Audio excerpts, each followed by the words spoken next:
सिंध का वाक़े पर इज़हार अफसोस भी सामने आया।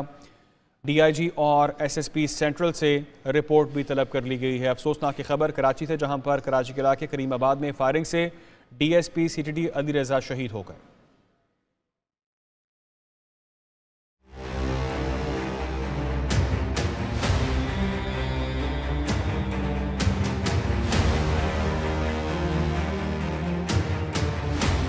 कराची में सीटीडी ऑफिसर अली रजा कातिलाना हमले में शहीद हो गए। फायरिंग का वाकया करीमाबाद के इलाके में पेश आया। मोटरसाइकिल सवार दो नामालूम मुलजिमान ने डीएसपी अली रजा को फायरिंग का निशाना बनाया।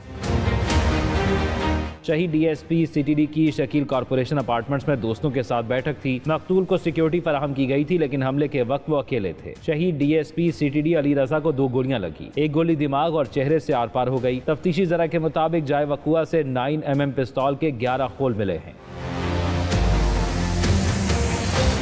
वाक़े में अपार्टमेंट्स का सिक्योरिटी गार्ड शदीद जख्मी हुआ, जिसे अस्पताल मुंतकिल किया गया, लेकिन जख्मों की ताब न लाते हुए दम तोड़ गया। पुलिस के मुताबिक सिक्योरिटी गार्ड को 3 गोलियां लगी। शहीद अली रजा डीएसपी सीटीडी इन्वेस्टिगेशन तैनात थे। वो शहीद पुलिस ऑफिसर चौधरी असलम के करीबी साथी भी थे।